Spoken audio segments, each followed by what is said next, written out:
Ladies and gentlemen, welcome to Geneva Consensus Declaration Intermarium Regional Conference. My name is Timoteusz Zich and I'm Vice President of Ordo Juris Institute for Legal Culture. Geneva Consensus Declaration does not create any new legal principles. It just reaffirms standards that have been already guaranteed in a number of international documents, that women and men shall enjoy equal rights in civil, economic, and social spheres, that women's contribution to the society is of great value, that family as natural and fundamental group unit of a society, that motherhood and childhood are entitled to special care and assistance, that human life shall be protected in all of its stages, and abortion should not be treated as a method of family planning. It also highlights the primary role and responsibility of national governments to determine their own path towards preserving human dignity. All those standards are enshrined in the basic human rights documents, including the binding covenants, starting with the Universal Declaration. Unfortunately, now many of them are being questioned, very often by institutions whose original aim was to safeguard those rights. In many places all over the world, repeating the basic truths that have been self-evident for generations has become an act of courage. Therefore, it is more important than ever to stand together and defend those basic rights. Ladies and gentlemen, my name is Karolina Pawłowska and I am the director of the International Law Center. We are all gathered here as representatives of states, parliaments, and civil society to reaffirm and promote the Geneva Consensus Declaration. The event, which is co-organized by a group of NGOs from our region, is titled GCD Intermarium Conference because its main aim is to promote this important document among political leaders and NGOs of Middle and Eastern Europe. So many countries of our region are very much engaged today in defending real human rights on various levels. It sometimes means that they have to oppose to some radical concepts that are fostered at the international level. Therefore, we believe that this is the high time to stay together and come closer to protect fundamental values that our civilizations are built upon. So far, 4 countries from the Intermarium region, Poland, Hungary, Belarus and Georgia, have signed the declaration. We hope that this event would be a starting point to further cooperation of countries of our region in defense of women's rights, human dignity and family. The conference will be divided into 2 main panels. During the first one, the representatives of governments and parliaments will share their thoughts on the Geneva Consensus Declaration. During the second panel, civil society leaders will express their support to this document and will exchange ideas on how to promote this important document in their countries. Before we will pass the floor to our distinguished panelists, I would like to welcome Mrs. Valerie Huber, architect of Geneva Consensus Declaration and former special representative for global women's health in Department of Health and Social Affairs of United States. I would like to ask Mrs. Valerie to tell us about the idea of the Geneva Consensus Declaration. Mrs. Valerie Huber, the floor is yours. Thank you. Well, thank you so much. And it's such an honor to be here with all of you today. I have to say that working with the nations to draft the Geneva Consensus Declaration was without question one of the most meaningful accomplishments in my service to the people of America under President Trump. The reason I say it's meaningful is because the Geneva Consensus Declaration was historic. It is powerful because it promotes real health advantages for women around the world while also protecting each nation's sovereign right to make laws on the core tenets of the Geneva Consensus Declaration. As many of you know, for decades, there has been a relentless and highly funded campaign around the world to strategically do a couple of things. The first is to declare abortion as a universal human right, and also to undermine the family as critical and as the backbone of society. The fact of the matter is that this controversial agenda has co-opted meaningful advances for women and their health around the world. Too many women are needlessly dying or suffering lifelong consequences to health risks that we already know the cure, we already know the prevention, but because abortion has become the co-opting agenda for women's health, women are needlessly suffering. Well, the Trump administration really saw the need to work with other countries, not just work by ourselves to defend life, but we understood that working together, we all could be stronger. And the Geneva Consensus Declaration was the first ever strategic international effort against this hostile agenda to promote abortion as a human right. Even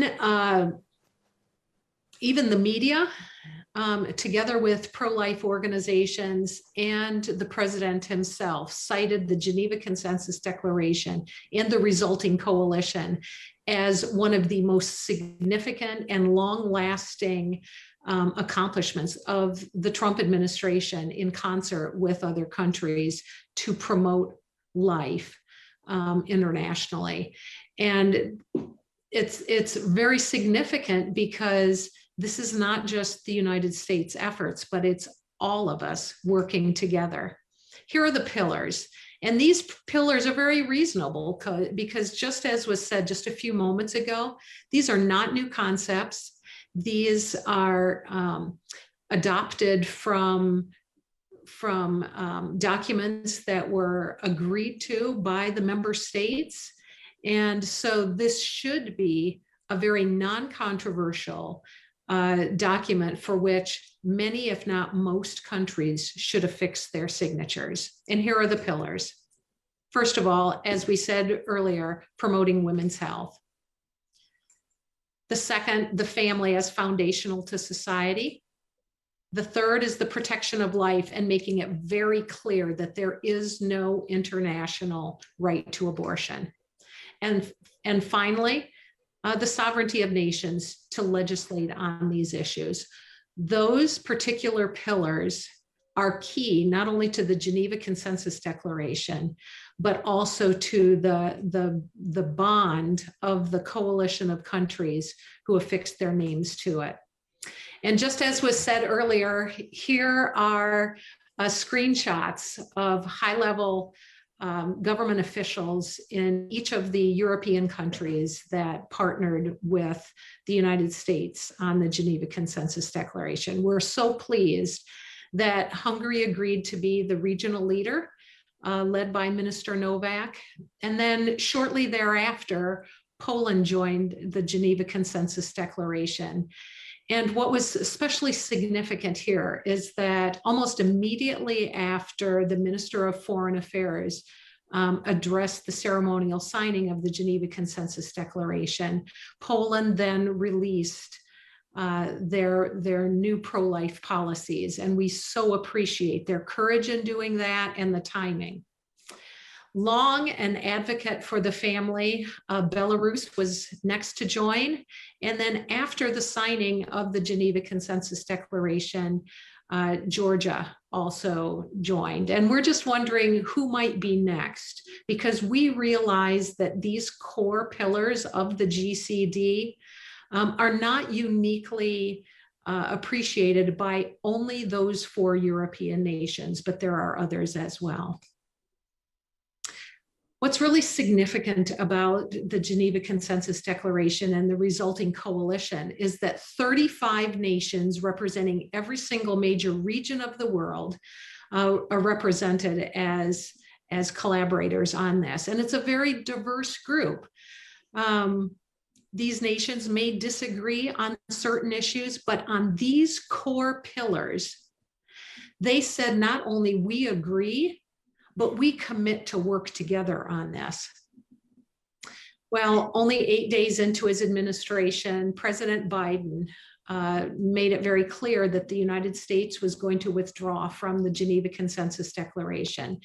And shortly thereafter sent a démarche to all of the signing countries, making note that the United States was no longer a member.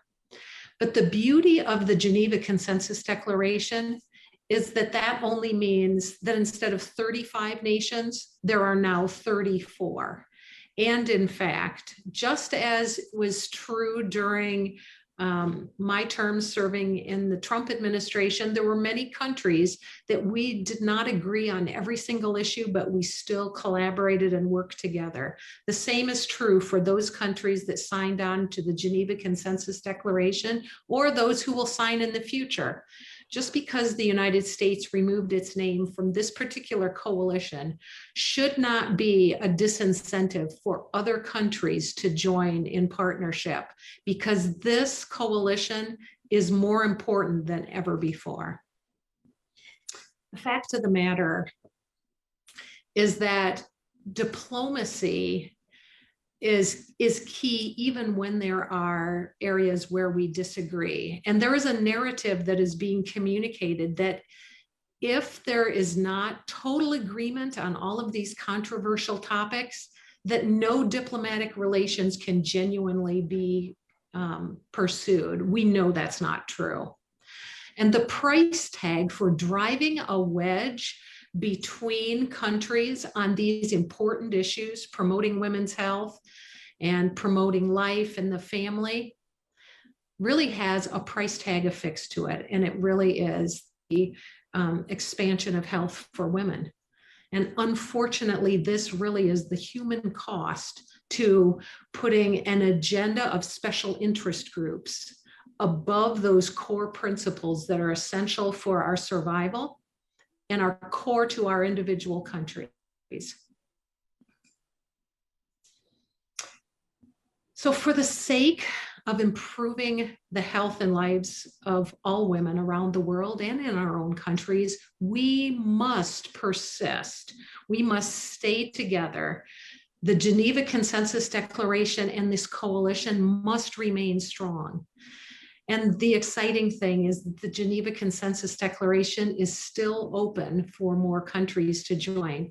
I'm so appreciative of our colleagues from Brazil who have graciously agreed to take more member states as members of this coalition, and we appreciate their leadership in this. And speaking for myself, I hope that we also can work here in the United States to build a strong surrogate voice for the United States. And we're working on that right now, that can speak into the importance of this coalition, and that the United States, even though the executive branch is not supportive, our NGOs, our members of Congress, and others of high significance here in the United States can be a part of this as a surrogate voice. In addition to that, if you are an NGO we invite you to become a friend of the Geneva Consensus Declaration. More to come on that, hopefully very soon. I will not sugarcoat it. I expect the pressure for countries to liberalize their abortion laws to continue. I expect the pressure for countries to undermine the family to continue, and for pressure to undermine the sovereign right of countries to make their own laws on this. I expect it to continue. But what we do now together and over the next few years for the preservation of the pillars of this declaration have never been more important. These pillars that are so important to our countries and what are core to our countries: health, life, family, sovereignty. Together, we really are stronger, stronger for those yet to take their first breath, stronger for those about to take their last, and for the health of lives in between those two markers. Together, we together are stronger, stronger for the families who are critical to the health of our societies, to our nations, and to our children. Together, we are stronger, defending each of our nation's rights to make laws on these pillars. And if your nations have joined, I want to say thank you so much. And we together need to thank those nations often to bolster their resolve to stand firm. But if your nation yet has not joined, it isn't too late. And indeed, we are collectively much stronger together when we bind together in this coalition. And if you're an NGO, you are really critical to help preserve the values in your country. And we hope that you'll become a friend of the GCD. Let me know if you're interested. My email address is there, and we are working very hard in the United States here to support all of you around the world. Thank you so much, my friends. It's an honor to be here together. And indeed, we are all stronger when we work together. Thank you for this excellent presentation, Mrs. Huber, and thank you for sharing the thought that the Geneva Consensus Declaration cannot be revoked by any single government, and it's still open for next signatures. Now we'll pass voice to the ministers and government high representatives, asking them to share their contributions, starting with Milan Krajniak, Minister of Labour, Social Affairs and Family of the Slovak Republic.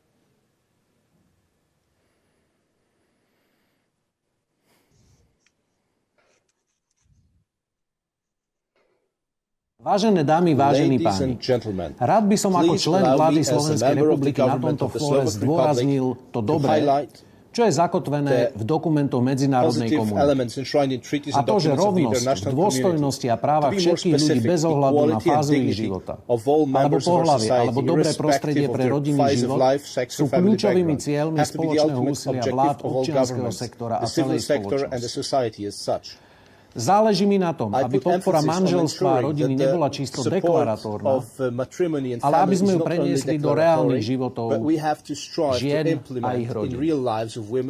V súlade so Ženevskou deklaráciou sa zasadzujem za všeobecné spoločenské uznanie hodnoty materstva a rodiny.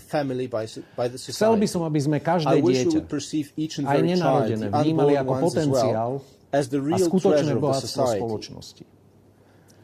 V rámci právomoci nášho ministerstva sa snažíme vytvárať priestor, aby každé dieťa dostalo šancu sa narodiť, aby sa ženy neobávali o živobytie či zabezpečenie svojich detí A aj preto sme zaviedli do nášho právneho systému novú tehotenskú dávku, ktorá má od 4. mesiaca budúcej mamičky finančne pomôcť zvládnuť prípravu na pôrod a na výchovu dieťaťa. Naše ministerstvo vníma požiadavky Ženevskej deklarácie a vybrané relevantné záväzky v nej zakotvené sa snažíme premietať do našej každodennej činnosti, do našich aktivít v oblasti prorodinnej politiky. Základné práva, ako ochrana života či rovnosti žien a mužov, by nemali byť predmetom ideologických sporov, ale niečo, na čom by sme sa mali všetci zhodnúť. V rámci našich právomocí presadzujeme na medzinárodnom fóre ochranu života detí pred aj po narodení, zdravia matiek a právo žien sa rovnoprávne zúčastňovať vo všetkých sférach politického, ekonomického a spoločenského života. Ako minister, do ktorého pôsobnosti spadá rodinná politika, vnímam túto iniciatívu a pracujem na naplňaní týchto mojich priorít v oblasti rodinnej a sociálnej politiky.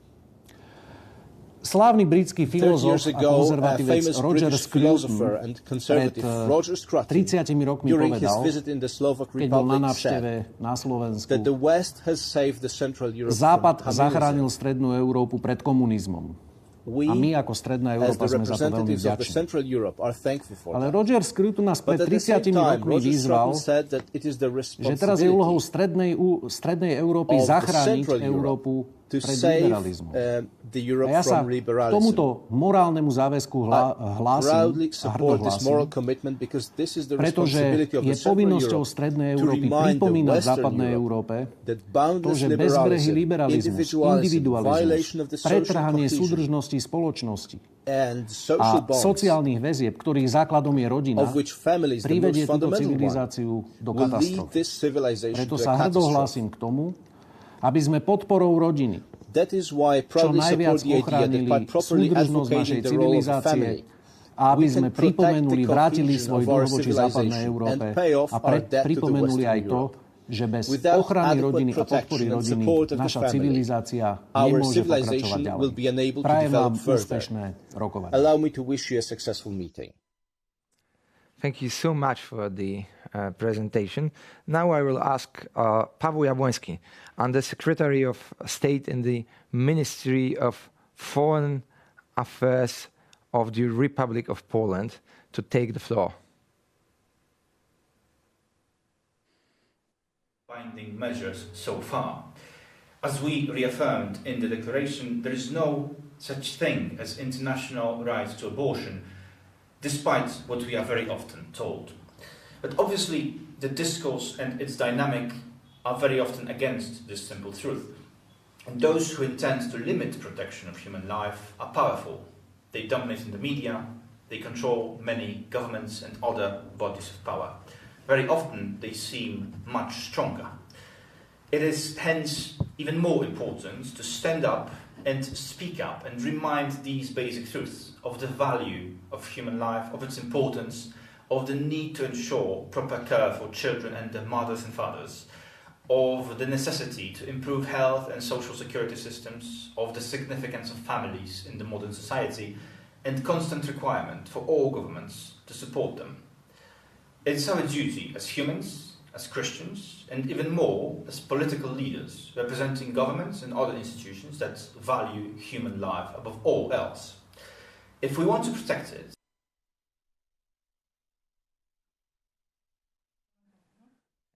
for the interruption. I would like to ask once again for the yes. Thank you. I'm sorry for the technical problem that occurred. We'll once more ask our technical team to play the pre-recorded message of Paweł Jabłoński, and the Secretary of State and the Polish Ministry of Foreign Affairs, which is dedicated to this event. Your Excellencies, Ministers, all distinguished participants, it is my privilege and honor to speak to you today on the occasion of the Geneva Consensus Declaration Intermarium Conference. I'm very proud that Poland is among the signatories of this declaration, and that together with so many other countries we firmly stand in favour of the most important values, the value of human life. As we have reaffirmed in the declaration, every human being has an inherent right to life. It is the most basic right. Without it, no other rights can exist. It has no limits. As the United Nations Convention of the Rights of the Child states very clearly, the child needs appropriate legal protection before as well as after birth. Yet, as we know all too well, current tendencies in international so-called human rights discourse very often tend to overlook this basic truth and pretend that it is completely otherwise. Please note, I did not mention international law on human rights, but the discourse. All this discourse has not produced any legally binding measures so far. As we reaffirmed in the declaration, there is no such thing as international right to abortion, despite what we are very often told. But obviously, the discourse and its dynamic are very often against this simple truth. And those who intend to limit protection of human life are powerful. They dominate in the media, they control many governments and other bodies of power. Very often they seem much stronger.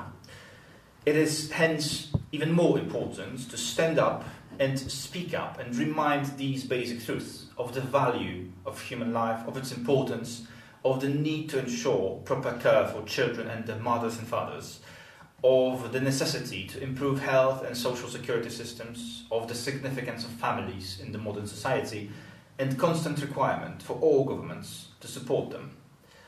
It's our duty as humans, as Christians, and even more as political leaders representing governments and other institutions that value human life above all else. If we want to protect it, to increase the level of its protection, both on national and international level, we must be outspoken and courageous about it. And I'm proud that we have been courageous so far, that we participate in the Geneva Consensus Declaration, and that today we can see such a group of courageous leaders. I pray that we always have the courage to stand firm in defense of values, and I am convinced that with this courage we will prevail.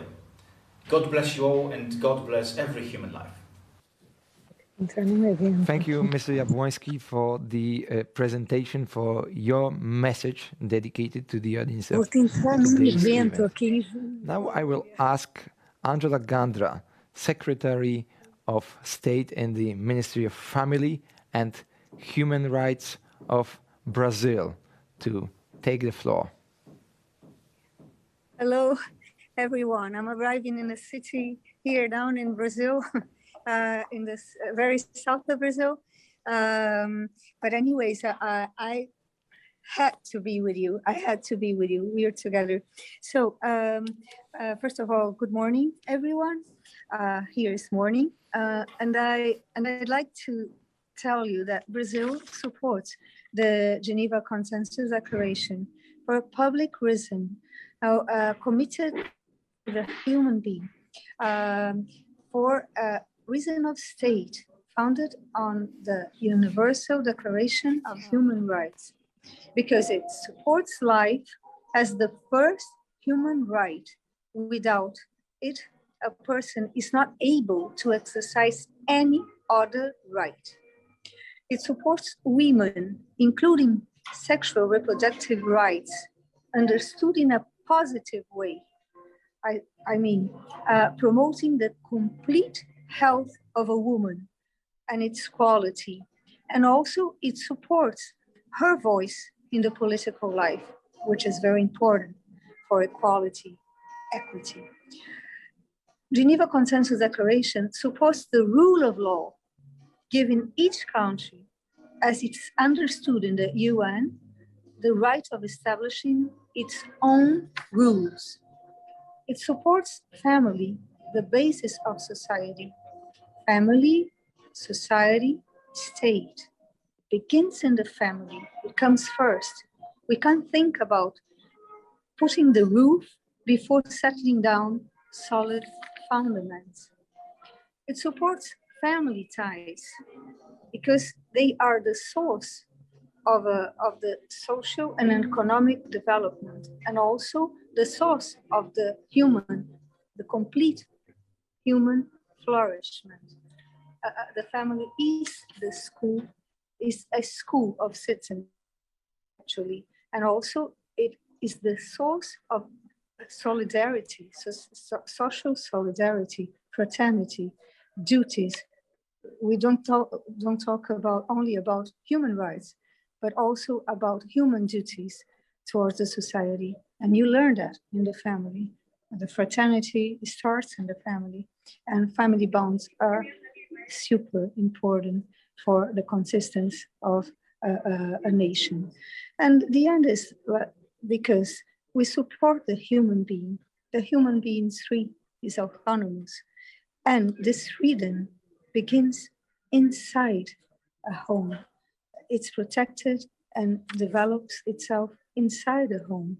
And this faculty of being autonomous is given to a human being from the home. No, it's not something the state gives, but you have to build up this freedom, no, towards the society also, no, inside the home. So we think Geneva Consensus Declaration defines the human being completely, beginning from the family, where it is this human being starts its development. So that's it. Only that. I'm sorry to be in a very, very good moment, but I couldn't live to be with you. Okay, that's it. Thank you. Presentation. We all know that Brazil lies outside of Intermarium region, but your country is a known advocate of family and life all over the world, in particular in the United Nations. So thank you so much for this contribution. Now we'll move to the panel. Thank you. Thank you. Thank you all. Now, God bless you. We're together. Thank you. Now we'll move to the parliamentary panel, asking members of parliaments of the Intermarium region to share their thoughts, their contributions on Geneva Consensus Declaration, starting with Piotr Uściński, Polish MP, who is the leader of Parliamentary Group for Family and Life.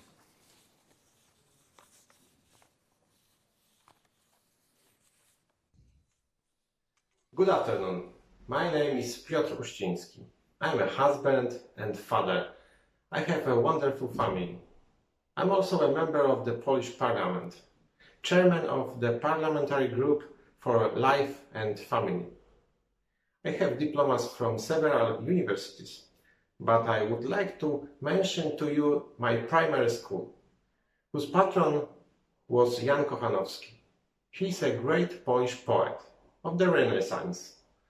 Among his many works, there are those that show great parental love and great respect for the child. This is an example. What I want to show you the great truth about Polish people, because not everyone understands us. In our society and culture, we have a deeply rooted respect for women, for children and family life. For us, it is normal. For us, the traditional family model is a reference to a healthy family based on love and respect. I will also mention that we never brought slaves to Poland. There was no slave trade. We never persecuted anyone. For centuries, Poland was an oasis of freedom and tolerance in Europe. People with different views, religions, and even sexual preferences could always feel safe in Poland. It is normal for us. Poles have a deeply rooted tolerance and respect for freedom. Why am I talking about it? Because today in Europe, those who once traded slaves Now they fight against racism by looking it everywhere, even censoring literary works. Those who punished homosexuals, even with death, today they grant special privileges to all sexual minorities.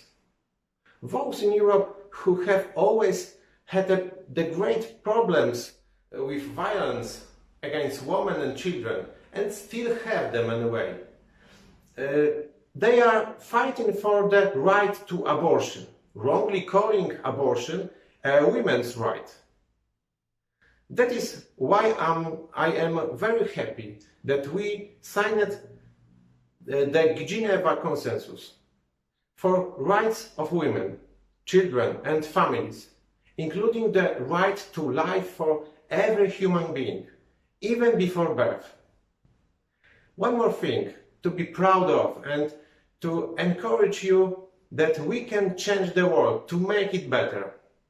When our countries signed the document on October 22nd, the same day the Polish Constitutional Court banned eugenic abortion, because our constitution clearly respects, protects the dignity of every human being and the right to life.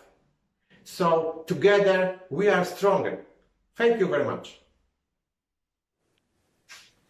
Thank you so much for sharing the Polish perspective on GCD. Now I will ask for the Romanian perspective. Mr. Andrei Dilau, Senator of the Romanian Republic. The floor is yours. Together we are stronger. This is the final sentence of the Geneva Consensus Declaration. We, representatives of our party in Romania, we attend this conference because we believe that solidarity is more important than ever. Together with you, the other participants in this conference, we believe that we are truly stronger. Poland and Romania are among the 5 most Christian countries in the European Union. These are European statistics. For us, today is the Holy Thursday. In 3 days, we shall celebrate the Holy Easter, the resurrection of Christ. We believe it makes no difference that we celebrate Easter on different dates, because we are united by the same faith in God incarnate, in Christ who let himself be crucified in order to take our sins and was resurrected in order to give the resurrection and eternal life to us all. I am a theologian and a writer and an economist, and now I speak as a theologian. But I'm also representing the Alliance for the Union of Romanians, which is a conservative Christian right political party. I'm in the Senate of our party. Our is the Romanian equivalent of Prawo I Sprawiedliwość, the Polish party, and we are, however, only at the beginning of our political life. We have existed for 1.5 years. We are now a parliamentary party with 44 MPs out of a total of 466. We have 10%, but we are growing. We affirm the importance of the family. We recognize and we cherish the European, Greek, Roman, and Judeo-Christian tradition. We wish to see a Europe of nations, not a federation, nations united by this tradition, by common values of honor, faith, respect for the inherent dignity and value of the human person, by the aspiration to coexist and cooperate peacefully to ensure a dignified, prosperous life to every citizen as a citizen of Europe and at the same time a citizen of their own nation. Geographically, geopolitically, Romania lies in the Intermarium Region. we have clear political affinities with the Intermarium project. This conference is an Intermarium conference. Personally, I admire the prophetic powers of political prediction of Marshal Joseph Pilsudski, founder also of another project called Prometheism. Romanians love their freedom and independence and love their children. We fully support the Geneva Consensus Declaration with its principles. They are related to the principles of Christian bioethics. They are bioethical principles. Yes, the child does need special safeguards and care before and after birth. Special measures of protection and assistance should be taken on behalf of all children born and unborn. It is a pity that the International Covenant on Civil and Political Rights in Article 24 makes no mention of the unborn child. Article 24 says, every child shall have, without any discrimination as to race, color, sex, language, religion, national, social origin, property, or birth, the right to such measures of protection as required by his status on the part of family, society, and the state. Well, the unborn child, we believe, must have the same right to protection as the born child, protection by the family, society, and state without discrimination. The higher interest of the child should prevail, whether born or yet unborn. Romania has not yet signed the Geneva Consensus Declaration. Our party will militate that Romania should also become a signatory state, maybe the next signatory state. And there is also an Our party in the Republic of Moldova. Who knows? Maybe one day Moldova will sign the convention as well. Who knows? Never say never, as they say. Anyway, together, the Intermarium region will be stronger. The Geneva Consensus Declaration will grow stronger, and the pro-life principles will be recognized more widely. Thank you very much. Thank you so much for your contribution. I'm sure that we share the same hopes regarding the future, and we share the same concerns. Now I will ask Mr. Ionut Neagu for another Romanian contribution. Mr. Neagu, PhD, is also a senator of the Republic of Romania.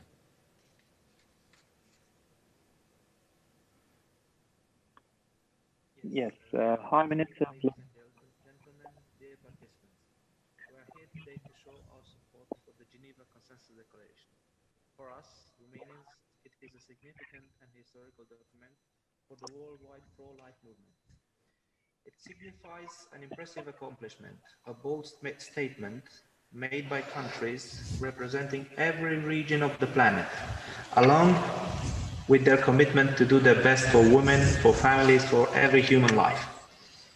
As Madam Valerie Hubert asked which country might be next in signing the declaration, and I wish that Romania might be that next country.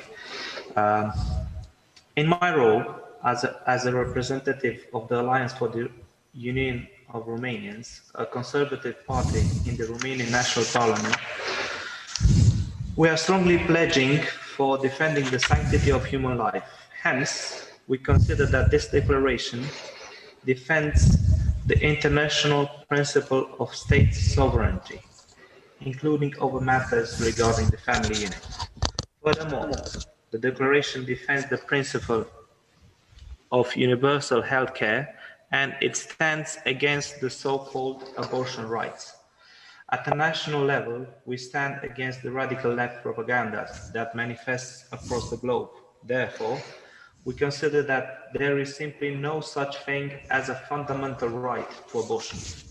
We disprove the so-called international obligation for financing or supporting abortion. We agree that this joint statement mission is to advocate in favor of women's health, protection of the unborn, significance of the family as the true organic core of our society. Also, from a societal perspective, we consider that a family should strive for the benefit and the good sake of the children, first and foremost. Thus, we are aiming to enact the Geneva Consensus Declaration in order to form a legislative stepping stone for a strong pro-life national legislation. I have already presented the structure of the convention to the Romanian Senate in the form of a political declaration made yesterday, April 28, 2021. This is only a small step in the huge fight that lies ahead of us at the national level, but we hope that with God's help, Romania will be in the future one of the many signatories of the Geneva Consensus Declaration. So help us God. I wish you to all of you, because in 3 days' time we'll celebrate the Easter. I wish you Christ is risen. Thank you very much. Thank you so much for that important contribution. Now I will pass the voice to Mrs. Anna Zaborska, MP from Slovakia, head of Slovak delegation to the Parliamentary Assembly of the Council of Europe, and a long-time member of the European Parliament in the past. Ladies and gentlemen, first of all, thank you very much for inviting me to speak at this exceptional conference, which deals with such an important document as the Geneva Consensus Declaration. During my 15 years in the European Parliament, I have had the opportunity to be present at many conferences and discuss many documents on women's rights and women's health. Unfortunately, vast majority of them have tried to promote abortion or gender ideology as something normal, good, healthy, or even necessary. That is why I am extremely grateful that I can fully identify with the text of the Geneva Consensus Declaration. I am happy to support it.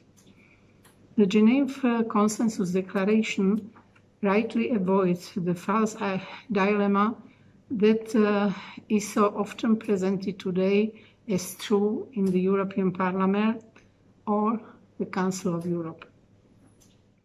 The so-called women's rights activists try to tell us, with the great support of mainstream media, that you are either on the side of women, which automatically means promoting abortion, sexual detachment, choice of gender, and so on, or you are against women and their rights. This is not truth. We can be fully supportive of women and all their rights, and at the same time, we do not have to support a culture of death or gender ideology. This is the path chosen by the Geneva Consensus Declaration. At the same time, we cannot close our eyes from the fact that this position is a minority today, especially among European countries. What's more, there are even voices coming from the Council of Europe or the European Parliament that not only disagree but seek to silence initiatives advocating right for life from its conception to natural death. Just 2 examples. First one from the Parliamentary Assembly of Council of Europe. A memorandum proposal named Stopping Harassment of Women and Men Speaking Out for the Right to Abort. And one from the European Parliament, draft report written by Croat socialist Predrag Matić on sexual and reproductive health and rights. Additionally, this document seeks to domesticate term right to abortion, right to contraception, and others. We must stand up to these efforts together and with clear determination. As a citizen of a state who has experienced violent restriction of freedom of expression, I consider it as my duty. It is more important today than ever to sign up to this declaration and to create the widest possible alliance that will truly protect women's rights and the well-being of the family. Dear Mrs. Anna Zaborska, I would like to thank you so much for your very interesting and important speech. And now I would like to pass the floor to Mrs. Lola Velarde, Executive Director of the Political Network for Values, which is an international organization that gathers politicians, members of parliaments of more than 40 countries from whole of the world. And Lola Velarde, at the same time, is director for the United Nations of the Institute for Family Policy in New York, and is very much engaged in promoting the idea of Geneva Consensus Declaration among the countries of whole our globe. Thank you so much. Good afternoon, dear friends from the Intermarium Region. First of all, I would like to thank all the juries for organizing this important event in support of the Geneva Consensus Declaration, which I am honored to co-organize in behalf of the Political Network for Values, which is a global platform of legislators and political representatives committed to the protection of human dignity, fundamental freedoms, and the common good. Our networks, summits, and webinars and events have brought together over 300 congressmen and women, members of Senate, members of European Parliament, high-ranking government officials and local administration representatives from more than 40 countries, in close cooperation always with civil society leaders and members of the academia. Let me tell you that I started attending and participating in conferences and events in the United Nations since the year 2004, 2005, 17 years ago. And I have been able to witness the increasing pressure on countries to assume radical ideological proposals which were far from their people's deepest values. I could see how the United Nations agencies used apparently neutral words such as gender equality or reproductive health and rights that later on revealed their true significance. Terms that have been used as Trojan horses, I may say, aimed at fostering abortion, gender ideology, and a radical sexual education agenda, and that now are introduced in hundreds of soft law instruments, both in the international organizations like the United Nations, European institutions, and so on.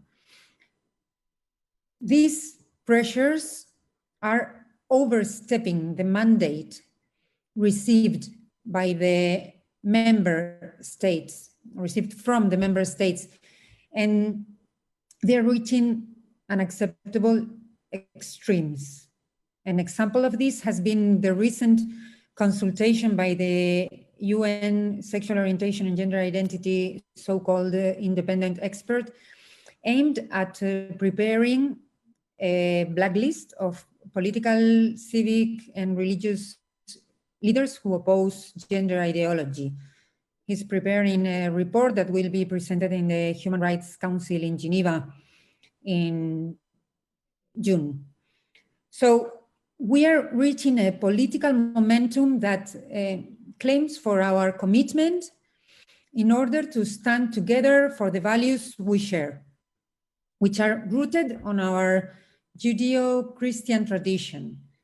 And The Geneva Consensus Declaration represents a powerful instrument to unite our strengths in support of women, in support of life, in support of family, and respecting national sovereignty.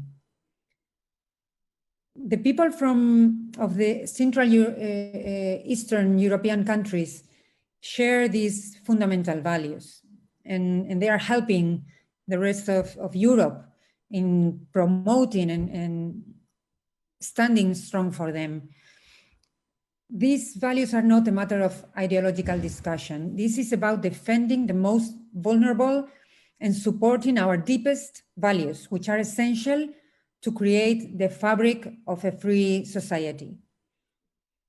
Let me thank Valerie Huber, who was also part of this event, for her leadership in the creation of the Geneva Consensus Declaration, which is currently has been supported by 35 countries. Now that the US withdraw their support, these are 34 countries, and which is hopefully growing bigger with the support of your governments and also eventually the support of political parties, civil organizations, local administrations, and other intermediate entities. And I'd also like to thank Angela Granda and her government from Brazil for taking the lead in promoting this declaration. And also Hungary, who was the first European signatory. And I think the role of Poland in making this important bridge towards the Intermarium region. And I would like to encourage you all to join this declaration because your role, as I mentioned, is essential to maintain and support these values worldwide. And I myself and all the team of the Political Network for Values, we are at your service. For any support you may need, please feel free to visit our website, politicalnetworkforvalues.org, which is in English and Spanish. And there you have our contact details, and we will be more than happy to help supporting this wonderful initiative in favor of women, life, family, and national freedom. And thank you very much. Thank you for this contribution coming from the global perspective of international political network. Now I will ask the representative of the country which is the regional leader of GCD project to share the contribution. Mr. Lőrinc Nasa from Hungary is not only a national MP, but also a member of the Parliamentary Assembly of the Council of Europe. The floor is yours. Thank you very much. I would like to welcome you all and thank you for the invitation. I think it's really important from time to time that we pro-life and pro-family decision makers and NGOs come together in some form to strengthen our voice and to share good practices with each other. Let me tell you a story about my personal experience first. When my wife and I were expecting our first child, at the first medical examination, the doctor immediately asked us, "Are you rejecting it, madam?" Although we had been married for 2 years, we were still quite young. Everything was fine with the child as well. So the immediate reaction from the doctor shocked us and frustrated my wife a lot. It was bad for her, became it with a bad taste. What is the lesson about it? We need a change of attitude in every area. When the relativization of the family is going on in the world, when the respect of life is no longer so important for many people, when they put human rights before human life, then it is important that we take clear and decisive actions to protect our values and reject the accusations that our values are some kind of outdated, dusty, old museal thing. What we represent is life, so this is the future. For the past 10 years, the Hungarian governing party, Fidesz and the Christian Democrats, and the Hungarian government has been working on strengthening families, raising children, and enabling young couples to realize their family goals. This approach, the Hungarian model, has produced real results. In 2010, a pro-family turn took place in Hungary. Before 2010, under the socialist liberal governments, having more children was almost synonymous with poverty. This period was characterized by pessimistic mood and the increase in divorces and abortions.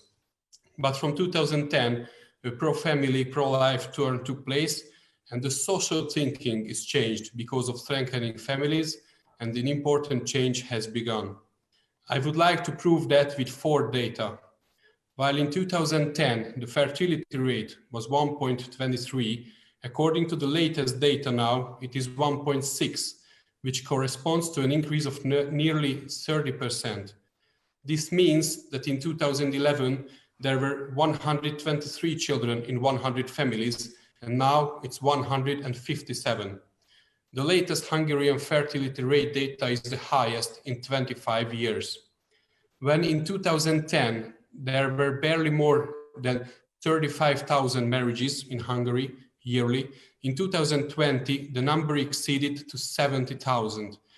This means that the number of marriages per year has doubled since 2010. And the number of divorces dropped to 60-year low. While in 2010, there were 23,000 divorces, in 2019, there were 17,600. While there were 40,000 abortions in 2010, there were 25,000 abortions in 2019, a decrease of 36%. It's a really great success, I think. We are standing up strongly for family values and against anti-family initiatives on the international arena. Hungary considers every country, organizations that promotes the traditional family and respects family values as potential partners, as you all.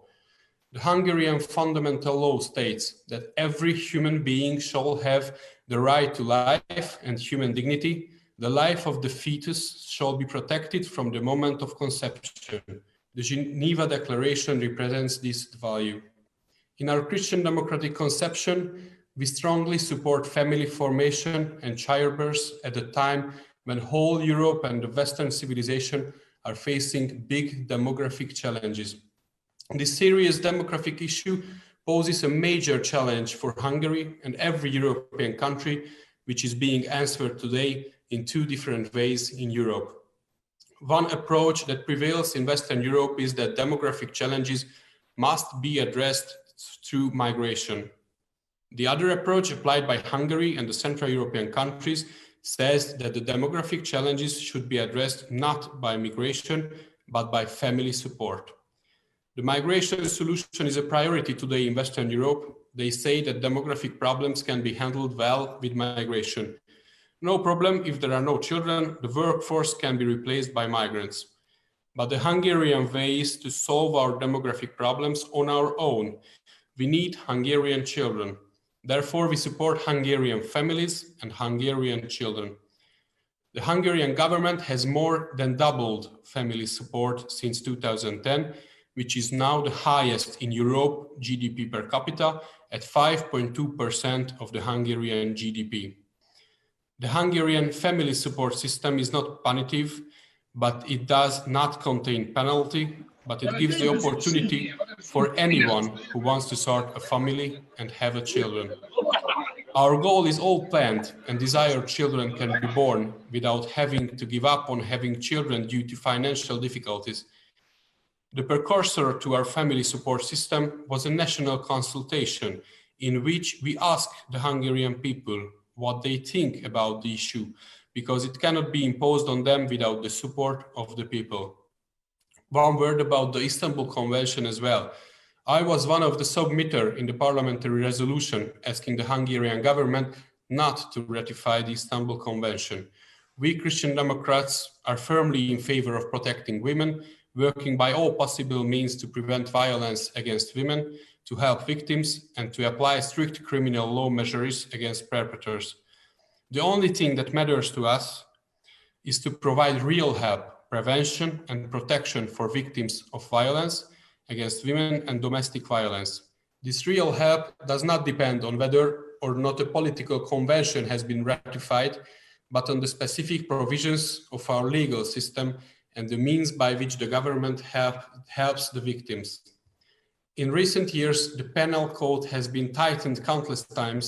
We have launched victim support centers and we place great emphasis on prevention.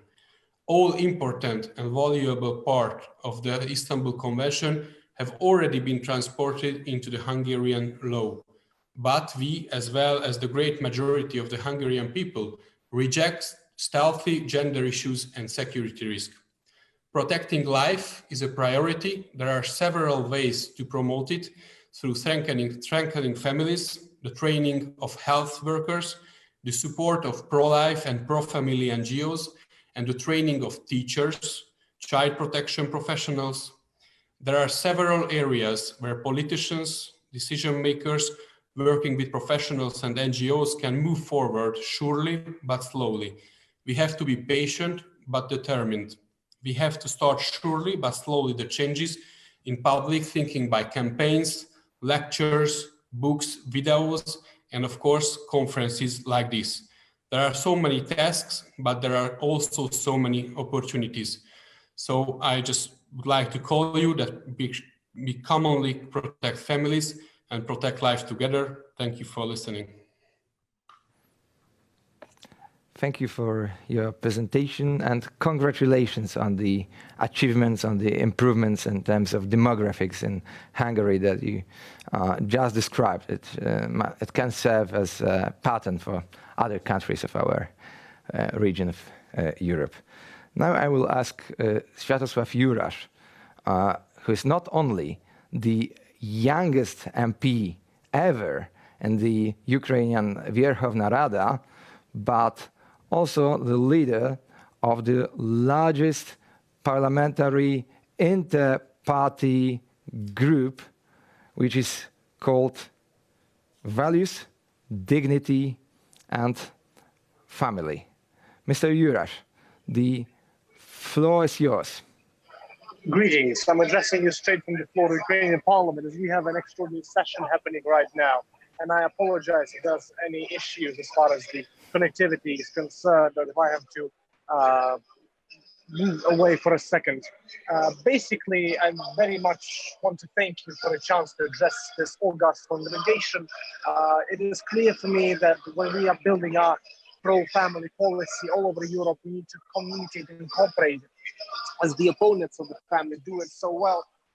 Myself, I have had a patchy path as far as conservative policy are concerned. I was born in the city that is dear to every Pole here, city of Lviv, and which is very conservative, very family-oriented in every way. And in my teenage years, I rebelled against all that, going far in the opposite direction. But thanks to the events of the Ukrainian Revolution in 2014 and the war that happened afterwards, I had a chance to see that this vacuum, values vacuum, doesn't satisfy me, and started to move forward. And then I encountered all of you people who are building conservative politics all over the world and are providing a clear image for what the future can hold for all of us if we work together based on our values and based on our history, not simply rejecting or spitting on it. And that path of progress based on self-respect and dignity is what gives us all a chance to build that Europe that we can be proud of.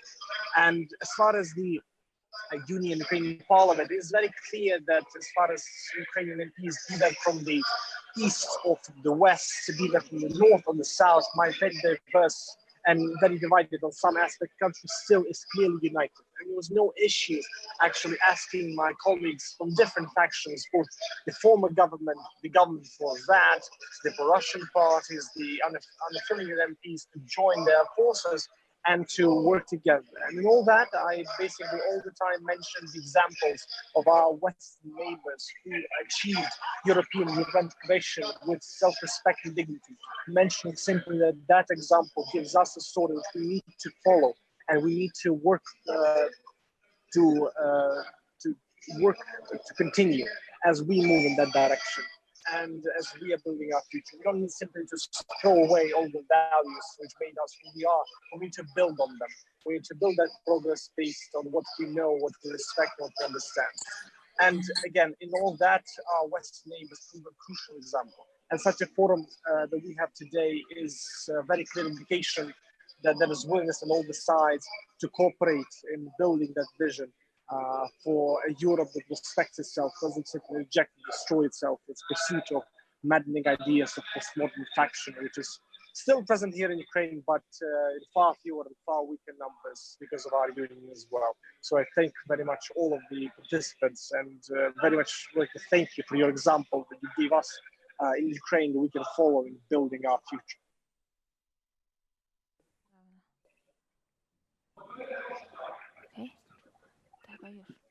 Thank you for this contribution from Kiev. We saw that that you are in the midst of the parliamentary proceedings of Verkhovna Rada, and I think it's also the case of Mr. Steven Bartulica, Mr. Stjepo Bartulica from Croatia, who will also share his perspective, his contribution on the GCD right now. I now pass the voice to Mr. Bartulica. Thank you. Thank you very much. Can you hear me? Yes, we hear you very well. Okay, I'm delighted to join you today for this conference, digital conference, and I want to thank Ordo Iuris for organizing it. I was only able to hear the remarks of Ms. Huber from the United States, but I want to thank her as well for all the work that was invested in getting this declaration achieved. So I'm here in Zagreb. I serve currently as a member of parliament, but was also very active in civil society. I founded a small conservative think tank called the Center for Renewal of Culture. We've hosted many people that perhaps are part of this network. Stephen Baskerville spoke also at the university where I teach here in Zagreb. So I'm pleased that this network exists.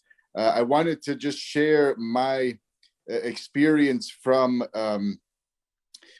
Croatia, in particular the marriage referendum that we organized and successfully passed in 2013. I don't know how familiar this group is with the circumstances, but it's an interesting story and shows more or less the situation here. We unfortunately have not signed on to this declaration, our government, which is nominally a center-right government, but is quite weak, I would say, on these issues, and prefers to take a more neutral or even servile position vis-a-vis Brussels. And so we're fighting to change this.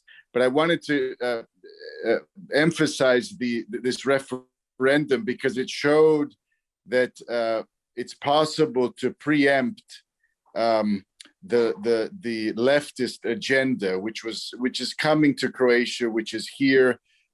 We wanted to disrupt the narrative that they're selling regarding human rights. So we decided to organize this grassroots initiative and force a hostile socialist government at the time to hold this referendum, which passed with a 2/3 majority. So it was a great victory for our side, pro-family side. But the lesson from all of this is, it's twofold. You can succeed, and it's possible to rally the population for our beliefs. It's possible. The youth were very engaged. I would say in Croatia, it's not like in the United States where the millennials are quite socially liberal. Here, many people I know who are a part of that generation are more conservative than their parents. So that's the good news. The bad news is that despite this success, since then, Croatia has not been bold in allying with countries like Hungary and Poland on these issues, unfortunately. So I represent a new conservative party, which is much more outspoken on these issues, and we're trying to move this agenda forward. I would just like to say that you have an ally here in Croatia, in me, in this party, which is called the Homeland Movement. It was recently created last year, and we fared quite well in these elections. So we're the third largest group now in Parliament. And but there's much work to be done, especially on forming and moving public opinion. This is really a critical issue, I would say.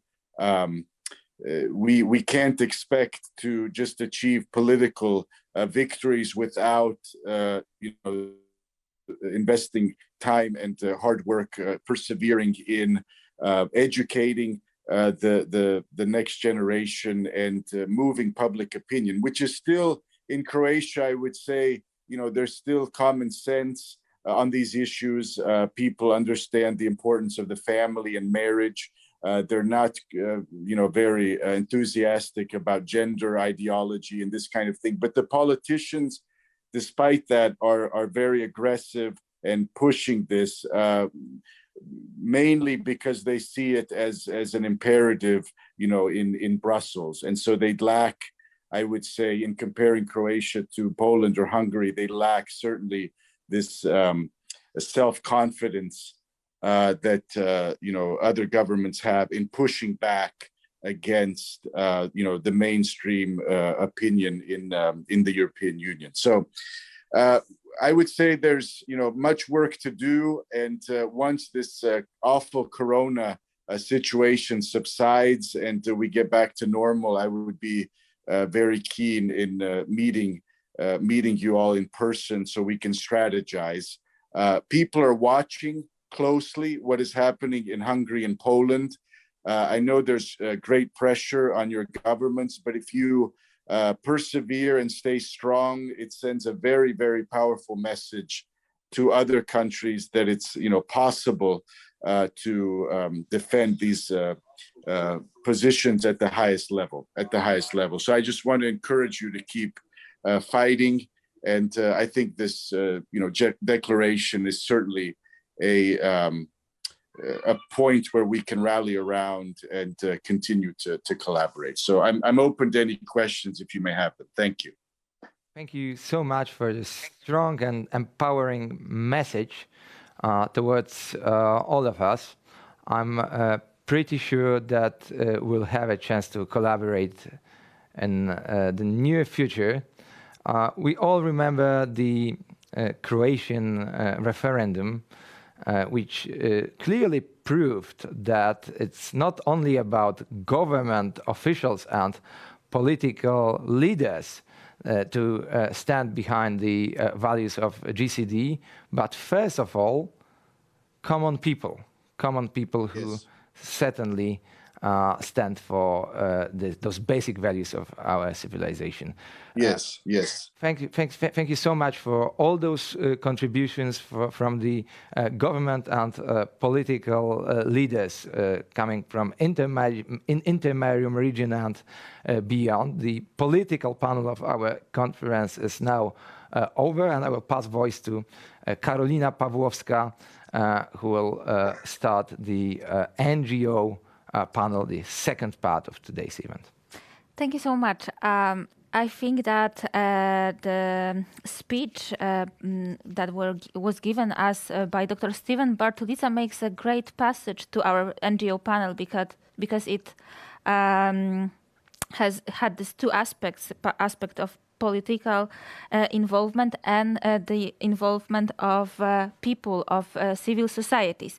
And this is the main aim of the second panel, to discuss how representatives of civil societies can be engaged in promotion of the Geneva Consensus Declaration and in protecting fundamental human rights and values that our societies are built upon. The first speaker during this panel would be Professor Stephen Baskerville. who is an academic scholar of over 30 years experience in University of Europe and United States, who is also a professor at the Collegium Intermarium, and who is author of many expertise materials, papers on international policies, political ideologies, religion, family policy, sexuality, and higher education. Professor Baskerville, the floor is yours. Thank you for being with us. Thanks very much. I was actually going to talk about what NGOs have been doing on the other side a little more, as my focus. This declaration is important for several reasons, three big ones that I can name. First of all, it obviously protects human life, unborn life. Secondly, though, it also safeguards the integrity of national sovereignty. And thirdly, it also provides for a healthier and more defensible understanding of the concept of human rights. And because I really want to talk about the second and especially the third, because these are my areas of understanding and because I think they're sometimes neglected in this discussion. So I'll briefly, in my brief comments, those are the ones I will concentrate on. For years, the radical groups have been trying to establish that abortion is a human right under international law. No such human right now exists, and it never has existed. Even Amnesty International stated in 2005, quote, "There is no generally accepted right to abortion in international human rights law," end quote. And even if activists were to succeed in persuading some international body to issue such a decree, it would mean very little. International law is a very vague and fluid concept. It's nebulous and largely unenforceable. It's not established like other laws through the enactment by a legislature or enforcement by an executive and adjudication by a judiciary. Even if the radicals succeeded in getting, say, an agency of the United Nations to declare that abortion is a human right, that would not make it so. The UN General Assembly is not a legislature. Its resolutions are not laws. They're not enforceable on any of us. None of us is required to modify our behavior because the UN General Assembly passes a resolution saying that we should. Attempting to create international law at the UN or other international bodies consists mostly of NGO activists trying to devise and incorporate words known as agreed language or consensus language into their documents. So for example, if a United Nations committee uses a phrase like reproductive rights, activists will push for or against a definition of this term that includes abortion. And this kind of maneuvering is not how any democratic government operates. It cannot be the basis for any genuine law governing the behavior of individuals. To allow these kinds of machinations of activists and NGOs to displace or replace the deliberations of sovereign democratic states would be to invite tyranny in the name of, it would be to violate human rights in the name of human rights. And all of this is part of a trend, a larger trend whereby pressure groups try to get various measures of public policy accepted as human rights. And this is very harmful for democracy and freedom because it removes certain topics from the realm of democratic discussion and decision making. They try to enact them instead by judicial fiat. And this gives new meaning to terms, ironic meaning to terms like rule of law. One advocate writes approvingly that today recourse to human rights discourse in order to make claims on behalf of specific social groups is so widespread in international politics that it might be described as hegemonic. So human rights here becomes a kind of instrument or a tool to other political ends that benefit particular groups that are trying to attain power. One scholar writes that international human rights is a peaceful but powerful instrument of change. It's about peacefully redistributing unequal power. The essence of economic and social rights is to involve redistribution, end quote. well, this is not true at all. People think of human rights as a matter of stopping repression, and that's why people support the idea of human rights. But instead, scholars refer to it as an ideology or a tool or an instrument for other purposes, political purposes. One activist scholar writes that, that incorporating women's rights into human rights practice is, quote, a revolutionary and evolutionary process. And they celebrate this revolutionary thrust of their agenda. They even admit that they are defining, quote, redefining the concept of human rights. They are quote, this is a scholar, a human rights scholar, expanding the meaning of rights to incorporate their own hopes and needs. And this is with approval. So they're openly acknowledging that they've politicized human rights and applied it to a political, what they call a political struggle, that old Marxist term. Quote, the language of human rights and human rights convention provide a, quote, useful tool for activists seeking to empower themselves, to empower women. So it's not a matter of fixed principles anymore or stopping government repression. It's a matter of, you know, a tool for political purposes. And they even boast that they are doing more, quote, this is a scholar writing, we're doing more than merely expanding the notion of human rights. They are questioning the political and social foundations on which the notion of human rights rests. So they're not just expanding the definition of human rights, they're inverting it. They're changing the definition of human rights to the point where they threaten the traditional supports that human rights is based on. They are, quote, undermining the distinction between public and private, so there's no longer any private sphere of life, and, quote, challenging the social contract, which is the basis of such distinctions, end quote. So this is very dangerous, this idea of you know, blurring the distinction between public and private, extending the power of the state into other areas. And I'll just conclude by saying that the logical, almost absurd conclusion of this is the trend in which ordinary crime and ordinary citizens become the targets of human rights accusations rather than law enforcement. And recently we've seen this where radical activists have tried to designate violence against women as a human rights violation rather than simply a crime, okay? So it's no longer a crime to be enforced by the police, it's a human rights violation to be enforced by politicians and NGOs and activists. Well,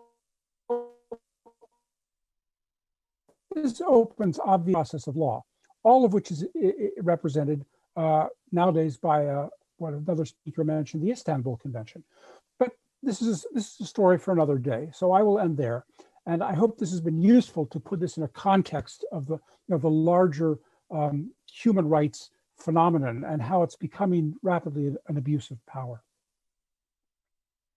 Dear Professor, thank you so much for your presentation. I think that you really gave us important context because, as you've mentioned, as we are trying to inform all stakeholders of these political processes, it is very important to know how the notion of human rights is being used now, and that sometimes it is not longer about real human rights, but about the political pressure and political power.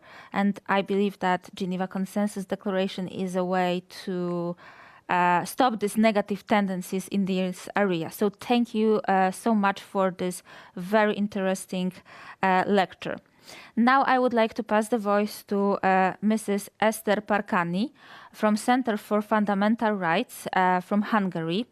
Mrs. Esther is a lawyer and works as an analyst at the Center of Fundamental Rights. And she is experienced in political and legal developments of the European Union, Brexit, and protection of life. Thank you for being with us today, Esther.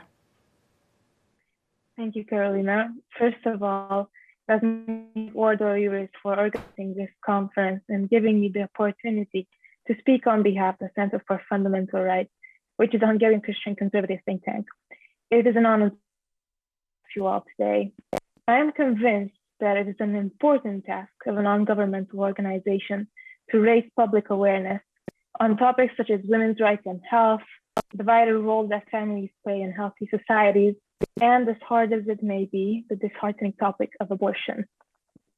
As Christian conservatives believe in the value of every human life, born and unborn, we must raise our voice when we find ourselves facing threats to our values.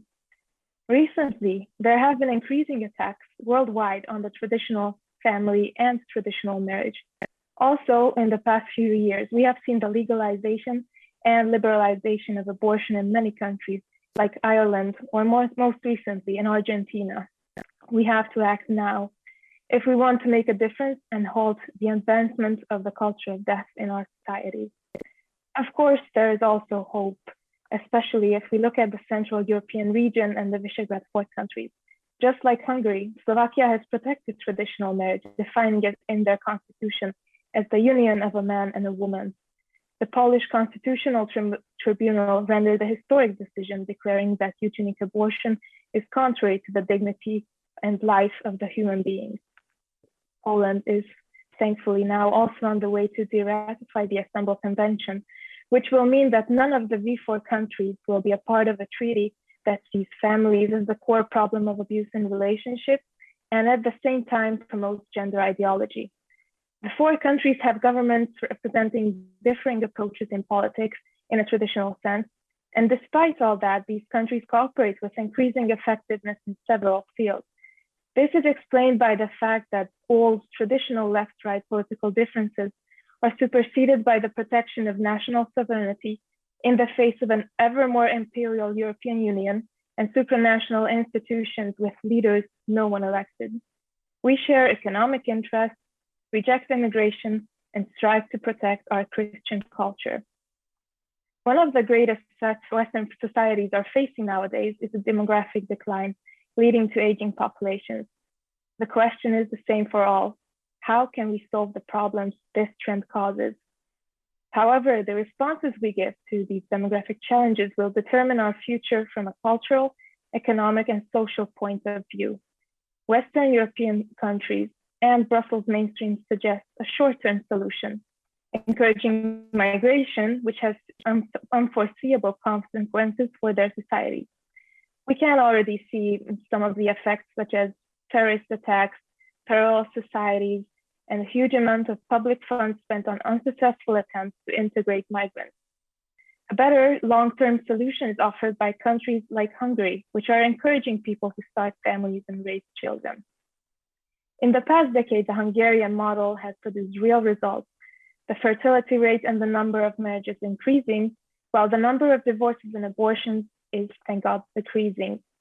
Of course, there is much more to be done, but changing the mentality of a society that has suffered under communism for decades is a long way to go. Fortunately, the numbers show that there is hope thanks to a policy that sees family support rather than immigration as a means of promoting population growth. In my opinion, one of the most important goals set out by the Geneva Consensus Declaration is to remove abortion from the set of sexual and reproductive rights. For decades, international organizations have been the battlegrounds of language and interpretation. That's how we've reached a point where you can't really be sure at the adoption of a text what some of the terms actually mean. In fact, words expressing universal values can now mean the exact ideological opposite of their original meaning. Sexual and reproductive rights, according to them, mean access to abortion. Family no longer means a unit founded on a marriage between a man and a woman, but all kinds of partnerships. This is a trend that needs to be turned around, and for that to happen, we need NGOs to raise awareness about the new global norms. First of all, what we should do is that we need to publicly unmask the ideological framework and the language of the hidden postmodern agenda of international organizations. Then we have to expose what the agents of the neo-Marxist cultural revolution have done and are doing in the fields of education, health, environment, family policies to undermine traditional values. After all this work has been done, we must identify the real, universal, and humane traditional values that derive from our shared Judeo-Christian culture and heritage. I believe we have achieved this regarding the Istanbul Convention with the petition and campaign launched by Ordo Iuris, the Center for Fundamental Rights, and many other like-minded European NGOs in the past year. So we can see that it can be done if we work together. So let's work together on bringing this agreement to the attention of people, to strengthen families in our society and give a voice to those who can't stand up for themselves. Thank you for your attention. Dear Esther, thank you so much for your speech, and it is great to cooperate with you to co-organize all these important events together, because as it was mentioned here already many times, together we are stronger, and it does not only refer to politicians, to states, but as well to civil society organization. And I believe that our cooperation shows that we can achieve a lot together thanks to our common initiatives. Thank you so much for your speech, and thank you so much for your engagement. And now I would like to pass the voice to Mrs. Magdalena Machulova from Alliance Pro Rodinu, which is a Czechian think tank, Czechian organization, who is committed to defend fundamental rights, human dignity, and the right to life. Mrs. Machulova, the floor is yours. Thank you.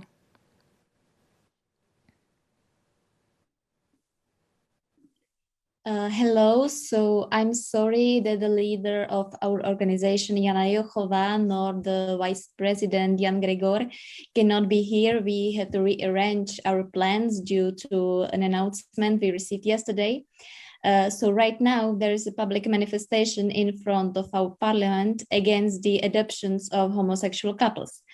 That's also why none of our parliament members could come. And I got a call from our vice president, Jan Gregor, a few minutes ago that the discussed proposal was just postponed by the parliament. So we haven't won yet, but we are fighting. So please stay with us in your prayers. Now, let me say some words on behalf of our organization. I will be very brief. So our goal is to support family policy and achieve social support for marriage as a union of men and women. We also try to provide people with sufficient and reasonable information and arguments about the benefits of marriage and family for the society. We seek to end the state support for ideologies that denigrate the role of family and deny the natural uniqueness and complementarity of men and women. And we reject the claim that abortion is a fundamental human right. And we believe that such an opinion is contrary to the right to life. In connection with this, we support the Geneva Declaration, and we are ready to defend the interests of those who cannot defend themselves, which means unborn children. Thank you so much. Dear Magdalena, thank you so much for being with us, taking into account the situation in your country, in Czechia, and that this debate is ongoing. And it was so sudden, as you said, that Parliament decided to discuss this issue.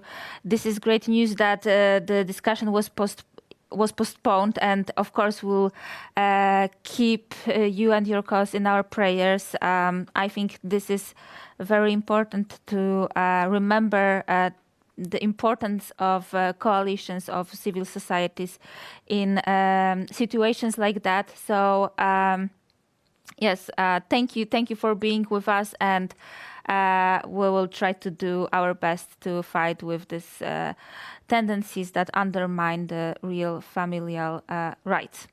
And now I would like to pass the floor to Mrs. Nevena Stefanova from Freedom for All, the NGO from Bulgaria. Mrs. Nevena Stefanova is lawyer, practicing attorney at law and in a private practice since 1995. And she is a project and litigation coordinator of Freedom for All and associate attorney with Alliance Defending Freedom, an international advocates organization. Thank you. Good afternoon, dear ladies and gentlemen. It is my pleasure to be part of this event. I must say that as co-organizers of this conference, we welcome all the ideas that are presented here in favor of the traditional family and natural human rights and individual liberty. Also, I have to say many greetings from Dr. Viktor Kostov, who is a lawyer and missiologist. Unfortunately, he could not join us for this event. And now I will read his statement on his behalf. Freedom for All is a human rights organization and publishing group working since 2000 and formally as a registered nonprofit since 2004. Our goal is to essentially defend freedom of conscience and religion and freedom of speech. The Geneva Consensus Declaration is an important document which contains a number of provisions which enhance the role of women, protects their rights, and protects the traditional family. Such are Article 2, emphasizing equal rights for women, Article 3, that every human being has an inherent right to life, including the unborn, Article 4, clearly stating that in no case should abortion be promoted as a method of family planning, and Article 5, allowing for the state and society to view the natural family as the natural and fundamental unit of society. We're also pleased that Article 7 affirms the importance of national sovereignty and the primary role of national governments in making policy decisions regarding healthcare, the so-called universal health coverage, while keeping in mind the local context. In addition, we are pleased that the declaration refers to the obvious truth that there is no international right to abortion, as there could not be a right to end another human being's life. It is also commendable that the document has the goal to advance supportive public health policies, not just for women, but also for families. The role of NGOs in the fulfilling of the goals of this declaration may be twofold. Firstly, to promote the ideas, and especially those mentioned above, in the declaration on the local and international level as good policy markers. Those are the support for the natural family, individual and natural rights, support of the right to life for the unborn, and the individual and family right to privacy and conscience. Secondly, the NGOs have an important role to be a corrective to the centralization of thought and power, as their role is to approach any issues from the perspective of the citizenry they serve. Of course, that role depends on how concerned the entity is with the well-being of the people and to what extent it remains financially independent of these networks, especially influential international bodies, so that a citizens' organization as the NGO can really speak truth to power. We are concerned with certain formulations in the declaration. For example, Article 6 speaks of universal health coverage, which is necessary for achieving the sustainable development goals related to well-being, which is considered related to more than health. It is stated that health is a state of complete physical, mental, and social well-being. This verbiage is sure unsettling, as it aims to address more than one's physical problems, but also his or her mental and seemingly spiritual well-being.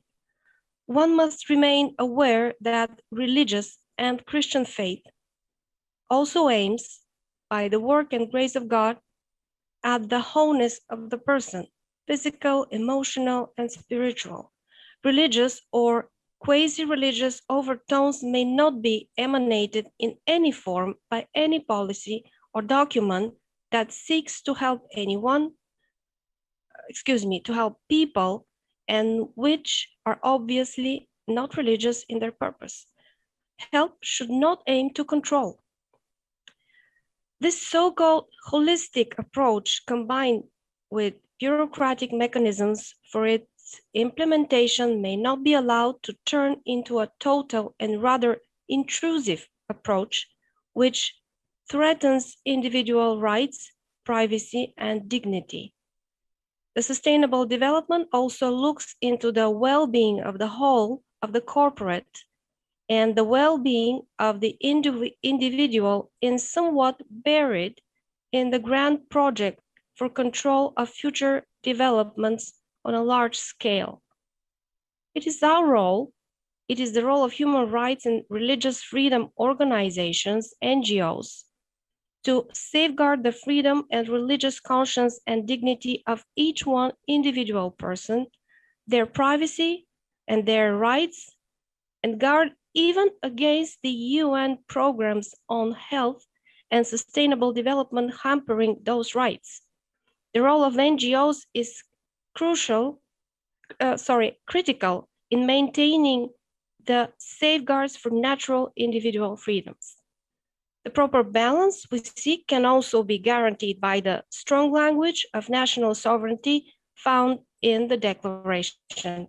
It is our task to help ensure the UN remain within its initial goals, to facilitate the conversation between peoples and sovereign nations and not turn into a totalitarian superstate overwhelming sovereign nations and individuals with health care, protection, and development plans that control rather than care. We believe that the Geneva Consensus Declaration is seen through those lenses, and it will fulfill the purpose to protect human faith, dignity, and purpose. It is our goal to do likewise. Thank you. Dear Nevena, thank you so much for your presentation and for presentation of Dr. Viktor Kostov. It was very important for us, and thank you for saying so much about the role of NGOs in promoting not only values that are enshrined in the Geneva Consensus Declaration, but also human rights that are universal and guaranteed in fundamental treaties, like Universal Declaration of Human Rights. Thank you so much, and thank you so much for co-organizing this event with us. Now I would like, thank you so much, and have a nice afternoon. Now I would like to pass the floor to Mr. Patrik Daniszka from Human Rights and Family Policy Institute, which is a Slovakian pro-life and pro-family organization based in Slovakia. Mr. Patrik Daniszka was in 2019 a spokesperson for National March for Life in Slovakia. And of course, I would like to thank you for co-organizing with us this today's event. Yeah, the floor is yours. Dziękuję bardzo, Karolina I Timoteusz. I'm very grateful not only for this conference, but also for Geneva Consensus Declaration as such, because I see the way how this document approaches human rights as very promising for the future. A human rights concept is in deep crisis. It is still more and more misinterpreted, often by those who should protect it, international bodies and courts. Geneva Consensus Declaration is a kind of document which can bring us back from wrong path and preserve proper understanding of human rights. I like international human treaties very much because they contain a very important principle that all people are equal. Equality is principle which we all share or should share. That is why we have put it into international covenants. The problem is that this principle is often breached. Officially on the paper, we are all equal until you start speaking about unborn babies, right?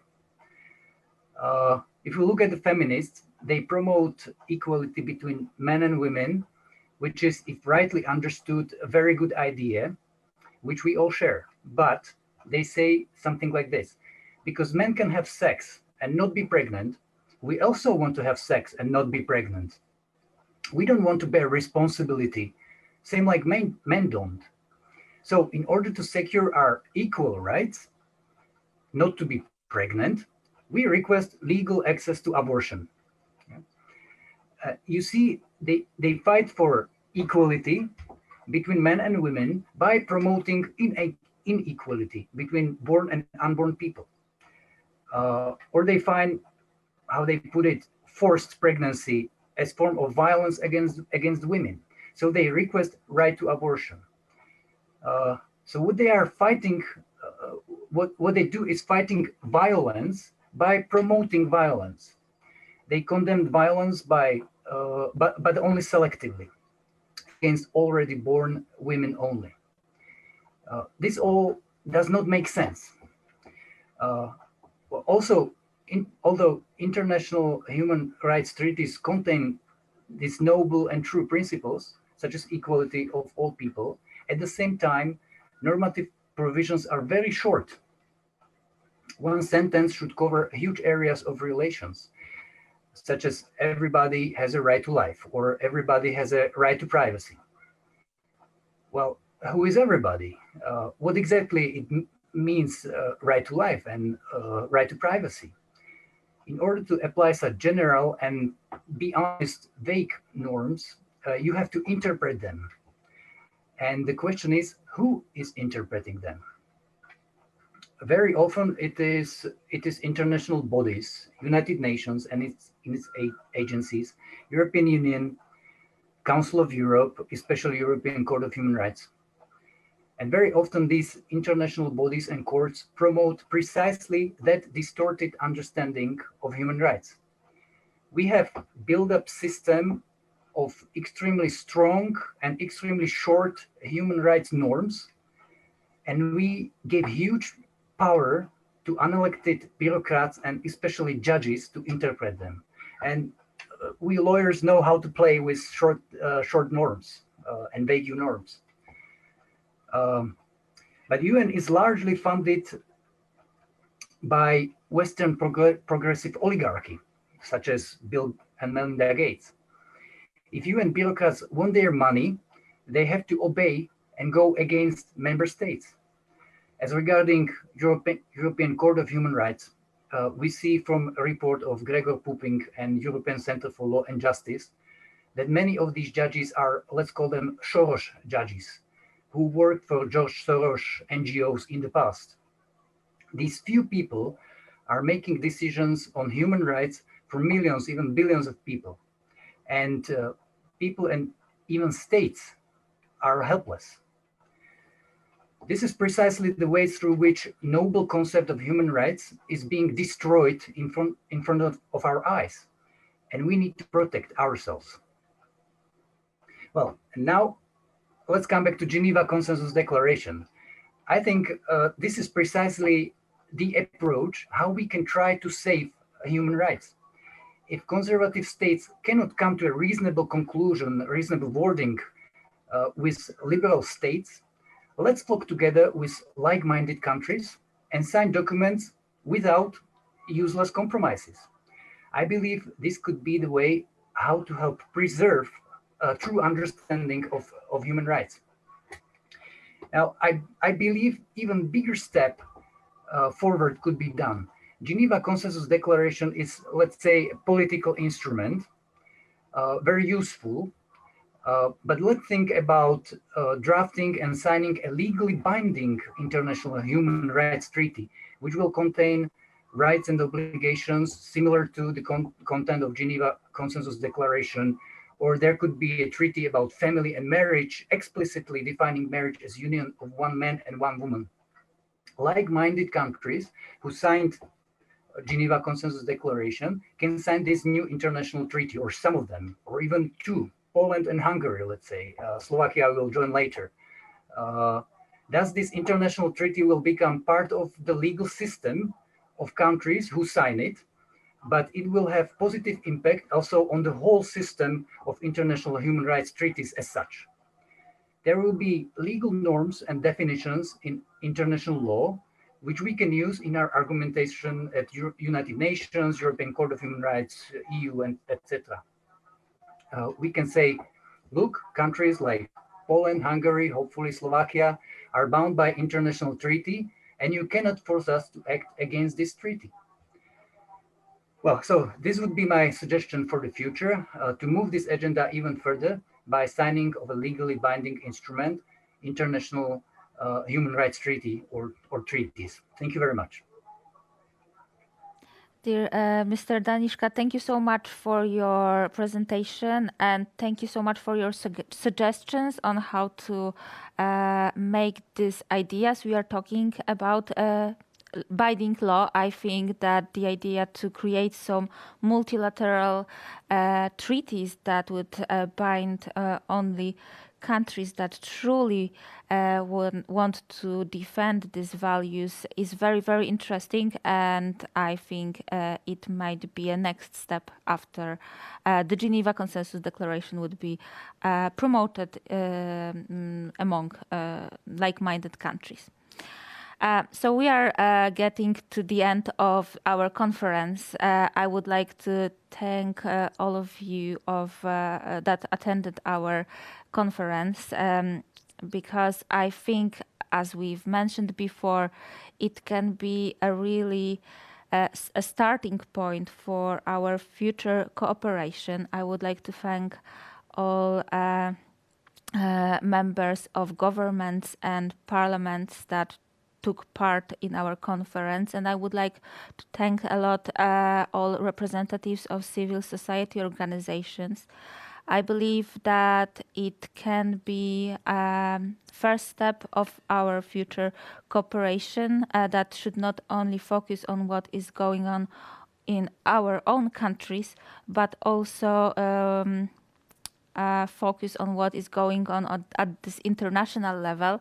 And I believe that events like today's event that was co-organized but by such a great group of non-governmental organizations can really be something that can contribute to the change, a real change in this international discourse. In times when ideologues are trying to turn human rights against humans, it's particularly important, maybe even more than ever, to reaffirm those values that we all hold to. I'm convinced that today's conference is not just a recollection of something that belongs to the past, but it's more of a sign of hope for the bright future, since we see that NGO leaders, civil society leaders, and political leaders from all over Central and Eastern Europe, from the whole Intermarium region, unite around common shared values. The values of Geneva Consensus Declaration, the values of our civilization, the proper, actual human rights values. There's no future without values like that. There's no future without respect for human dignity, respect for the role of family, for the role of men and women in society, equal rights of men and women in the society, without proper respect to the human life. Thank you so much for your contributions. Thank you so much for the participation in the conference. And I'm also convinced that there will be a lot of challenges to deal with in the near future. Together we are stronger. Thank you.